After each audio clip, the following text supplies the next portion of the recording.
ராமநாதபுரம் மாவட்டத்தில் உள்ள தொகுதிகளில் பதிவான வாக்குகளின் எண்ணிக்கை காலை 8 மணிக்கு தொடங்க உள்ளது. கூடுதல் விவரங்களை செய்தியாளர் பிரபுராவ் வழங்க கேட்கலாம். பிரபுராவ், வணக்கம்.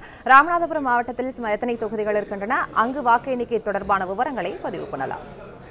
நிச்சயமாக ராமநாதபுரம் மாவட்டத்தில் முதுகுளத்தூர், பரமக்குடி, திருவாரணை, ராமநாதபுரம் உள்ளிட்ட 4 சட்டமன்ற தொகுதிகளில் பதிவான வாக்குகள் அனைத்தும் ராமநாதபுரம் அண்ணா பல்கலைக்கழக வளாகத்திற்குள் கொண்டுவரப்பட்டு இன்னும் சற்று நேரத்தில், குறிப்பாக ஒரு 8 மணி அளவில் முதலில் தபால் வாக்குகளும் அதனைத் தொடர்ந்து ஒவ்வொரு சுற்றுகளாகவும் மொத்தமாக 4 சட்டமன்ற தொகுதிகளிலும் தலா 23 சுற்றுகள் என எண்ணப்பட்டு அந்த வெற்றி வாய்ப்புகள் குறித்து அறிவிக்கப்படும். குறிப்பாக தற்போது இந்த வாக்கு எண்ணும் பணி நடைபெற இருப்பதை அடுத்து அந்த வாக்கு இயந்திரங்கள் வைக்கப்பட்டுள்ள அந்த அண்ணா பல்கலைக்கழகத்தில் விரிவான ஒரு பாதுகாப்பு ஏற்பாடானது செய்யப்பட்டுள்ளது. குறிப்பாக பல்கலைக்கழக வளாகத்திற்கு நுழைவாயில் போலீசார் பாதுகாப்பு பணியில் ஈடுபடுத்தப்பட்டுள்ளனர். அதனை அடுத்து துணை ராணுவ படையினரும் அதே போல் எல்லை பாதுகாப்பு படையினரும் என 3 அடுக்கு பாதுகாப்பு இங்கு போடப்பட்டுள்ளது. அதே போல் வரக்கூடிய அந்த அங்கீகரிக்கப்பட்ட அரசியல் கட்சி பிரமுகர்கள் மற்றும் அந்த ஏஜென்ட்களை, பவர் ஏஜென்ட் உள்ளிட்ட வேட்பாளர் உள்ளிட்டவர்களை முழுமையான சோதனைக்கு பின்னர் அனுமதிக்கப்படுகின்றனர். குறிப்பாக முகவர்கள், அந்த கால்குலேட்டர் உள்ளிட்ட பொருட்கள் மட்டுமே எடுத்து வர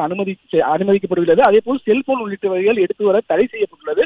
மேலும் இந்த பல்கலைக்கழகமானது தேவிப்பட்டினம் செல்லக்கூடிய அந்த ஈசிஆர் சாலையில் இருப்பதால் இந்த பகுதியில் இன்று இந்த வாகன போக்குவரத்தானது மாற்றப்பட்டுள்ளது. அதே போல் வரக்கூடிய அந்த முக்கிய பிரமுகர்கள் அனைவரையுமே 100 மீட்டர் இடைவெளிக்கு முன்னரே நிறுத்தி அவர்களது வாகனங்கள் நிறுத்தப்பட்டு அங்கிருந்து அவர்கள் அனுமதிக்கப்படுகின்றனர்.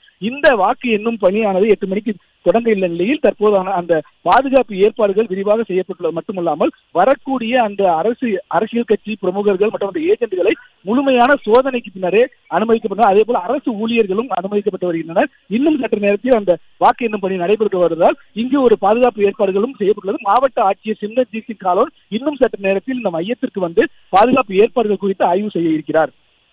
பிளே ஸ்டோர் மற்றும் ஆப் ஸ்டோரில் இருந்து பாலிமர் செயலியை QR கோடு மூலம் பதிவிறக்கம் செய்யுங்கள். செய்திகளை உடனுக்குடன் பெறுங்கள்.